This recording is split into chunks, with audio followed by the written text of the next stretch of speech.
जय गुरुदत्ता। ओम श्री गणपति सच्चिदानंद सद्गुरुभ्यो नमो नमः। अनघा व्रत कथा हिंदी में। प्रथम खंड। दीपक कहते हैं, गुरुदेव, पूर्व काल में जंबासुर नामक राक्षस के हाथों देवताओं को पराजित होना पड़ा। तब दत्तात्रेय ने राक्षसों को हराकर इंद्र आदि देवताओं की रक्षा की, ऐसा मैंने सुना है। उन्होंने युद्ध किया अथवा वे योग बल से जीते, यह मेरी जिज्ञासा है। अतः मुझे इस विषय में विस्तार से बताइए। श्री गुरु कहते हैं, वत्स, इसी विषय में धर्मराज ने श्री कृष्ण से प्रश्न किया था, वही मैं बता रहा हूँ, एकाग्रता पूर्वक सुनो। श्री कृष्ण कहते हैं, ब्रह्मा के पुत्र अत्रि महातेजस्वी ऋषि हैं। उनकी पत्नी अनसूया है, जो जगत प्रसिद्ध और महान है। बहुत समय के पश्चात उन्हें विष्णु के अंश से उत्पन्न महायोगी पुत्र प्राप्त हुआ। उनके समान इस जग में कोई भी प्रसिद्ध नहीं है। उनकी सहधर्मचारिणी का नाम अनघा है। वे 8 पुत्रों की माँ है। दयावान उत्तम ब्रह्मर्षि के गुणों से युक्त है। अनघ देव विष्णु के अंश है और अनघा देवी लक्ष्मी की अंश है। इस प्रकार दत्तपत्नी के साथ योगाभ्यास करते समय जंबासुर से पीड़ित देवगण उनकी शरण में आए। ब्रह्मा से वर प्राप्त होने के कारण जंबासुर ने अमरावती जाकर 1000 दिव्य संवत्सर प्रयत्न युद्ध किया। उस देव दानव युद्ध में पातालवासी दैत्य दानव राक्षस जातियों ने युद्ध किया। अंत में वे इंद्र आदि देवतागण हार कर स्थान छोड़कर भागने लगे। इस प्रकार जब देवगण भागने लगे तब राक्षस जाति उनका पीछा करने लगी। राक्षस बाण गदा मूसल आदि से युद्ध करने लगे। उनमें कुछ बैलों भैंसों शरभ गंडक शेर बंदर और गधे पर चढ़कर पत्थरों को फेंकते हुए तोमर बाण आदि से पीछा करने लगे। वे इस प्रकार अनघ दंपति के आश्रम तक आए। वे देवगण शरणार्थी बनकर अनघ दंपति के पास आए। देवगण बोले, देव देव जगन्नाथ शंख चक्र गदाधर, जम्बदैत्य से हारकर आपके शरण में आए हैं, हमारी रक्षा करो। अनघ भगवान ने उनकी दीन दशा देखकर अनघा देवी की ओर लीला रूप में संकेत किया। सभी देवताओं को आश्रम भेजकर निर्भय होकर रहने के लिए कहा। वे निडर होकर रहने लगे। इतने में राक्षसों आयुधों का प्रयोग करते हुए वहां आकर विलासवती के रूप में अनघा देवी को देखकर इस चंचल मुनि पत्नी को पकड़ लो और उसे फूल फल आदि भेंट में दो कहा। इतने में उनकी ऐश्वर्य लक्ष्मी उनके सिर चढ़ गई। दत्तदेव के ध्यानाग्नि नेत्र द्वारा देखने से वे सभी भस्म हो गए। इतने में राक्षस अनघा देवी को सिर पर बिठाकर ले चले। दत्त के प्रभाव से तेजोहीन और अनघा देवी के प्रभाव से लक्ष्मीहीन उन राक्षसों को देवगण काटने लगे। रिष्ट करण शूल परशु त्रिशूल आदि आयुधों से देवगण द्वारा राक्षसों का संहार होने से राक्षस रोने चीखने लगे। इस प्रकार दत्त के प्रभाव से राक्षस देवों के शस्त्रों से हार कर और जंबासुर इंद्र के हाथों मारा गया। देवताओं को अपना राज्य पुनः प्राप्त हुआ। इस प्रकार देवताओं दत्त महाराज का महिमा का अनुभव किया। द्वितीय खंड। श्री कृष्ण कहते हैं, दत्त भगवान ने सभी लोक के क्षेम के लिए नित्य तपस्या की। हाथों को ऊपर कर, आंखों को खोलकर, भूमृतय भाग में दृष्टि को रखकर शिला दीवार लकड़ी के समान निश्चलता पूर्वक 3000 दिव्य संवत्सर ब्रह्मोत्तर नामक तपस्या की।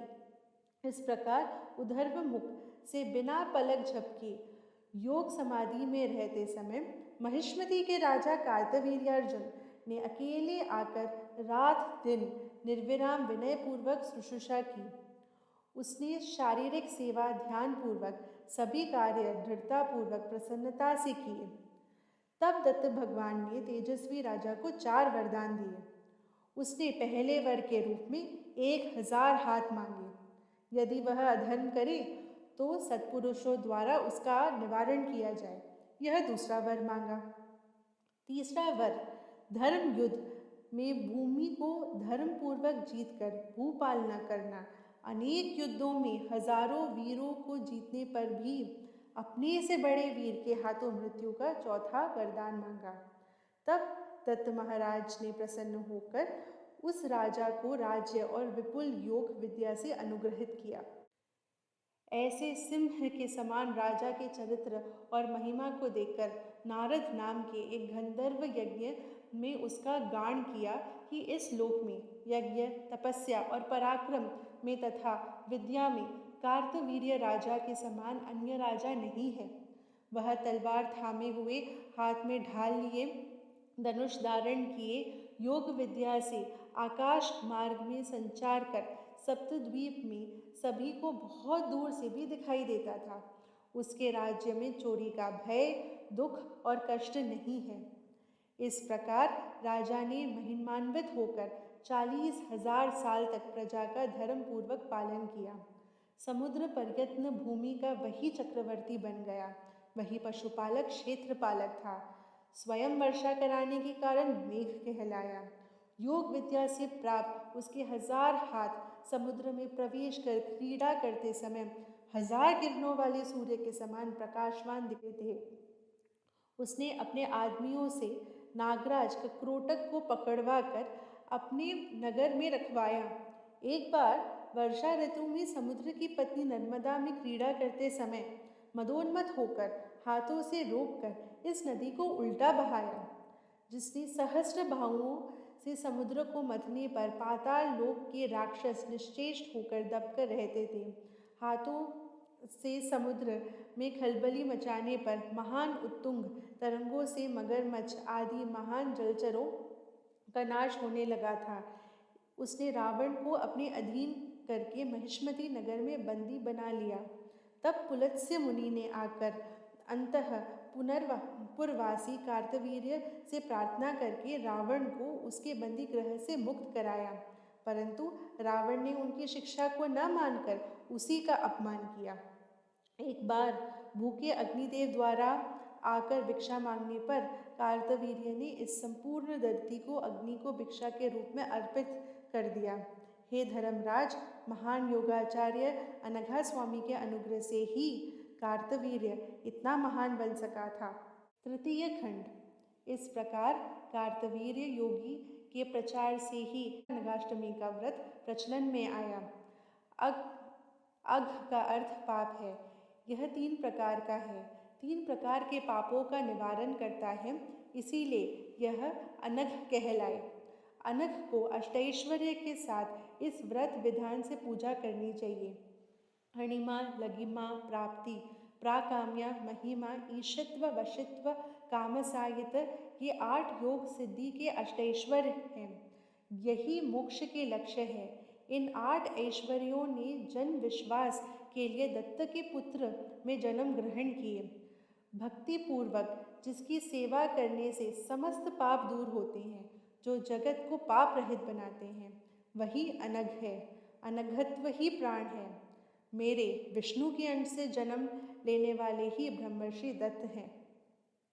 धर्मराज कहते हैं, श्री कृष्ण, कार्तवीर्यार्जुन ने इस व्रत को किस विधान से किया, किस नियम से किया, किस समय किया, किस दिन किया, यह सब मुझे विस्तार पूर्वक बताइए। श्री कृष्ण कहते हैं, मार्गशीर्ष मास के कृष्ण पक्ष की अष्टमी के दिन अनक दंपति तथा उनके अष्टपुत्रों की कुश की मूर्ति बनाकर उन शांत मूर्तियों को आसन पर स्थापित करना चाहिए, या अष्टदल पद्म कलश में उनकी स्थापना करके गंध पुष्प से पूजा करनी चाहिए।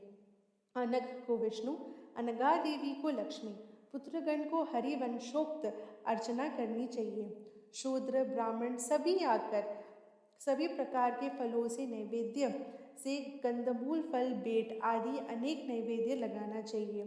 इसके बाद बंधुओं और ब्राह्मणों को भोजन देना चाहिए। व्रत के अंत में किसी एक को यह व्रत देना चाहिए। इस प्रकार यह व्रत जिसने किया है, उसे दृढ़ता पूर्वक इस व्रत के दिन उपवास कर दूसरे दिन पारण करना चाहिए। इस प्रकार जीवन प्रयत्न करना चाहिए। ऐसा मेरा अभिप्राय है। कम से कम 1 वर्ष तो करना ही चाहिए।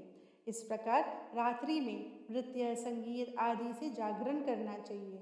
दूसरे दिन नवमी के दिन उस प्रतिमा को जल में विसर्जन या उत्तर पूजा करनी चाहिए। इस प्रकार प्रति वर्ष यह व्रत श्रद्धापूर्वक करने से सभी पाप दूर हो जाते हैं। उनकी परिवार में वृद्धि होती है, उन पर विष्णु भगवान प्रसन्न होते हैं, 7 जन्मों तक निरोगी काया पाते हैं, मोक्ष को पाते हैं। धर्मराज, यह व्रत पाप को हरने वाला है। इस व्रत को एकाग्रता से करने से कीर्तिवान होकर कार्तवीर्यार्जुन के समान होते हैं। श्री गुरु कहते हैं, वत्स दीपक, तुझे दत्त की कथा विस्तार पूर्वक कही है। जिस प्रकार जम्बासुर से पराजित देवताओं की रक्षा हुई, जिस प्रकार उनको अनघ नाम प्राप्त हुआ तथा उनकी योगचर्या उनके वरदान के साथ अनघा स्वामी को प्रसन्न करते हेतु इस व्रत का विधान तुझे बताया है। वत्स, और तेरी क्या जिज्ञासा है जिसका मैं समाधान करूं? जय गुरुदत्ता। श्री गुरुदत्ता।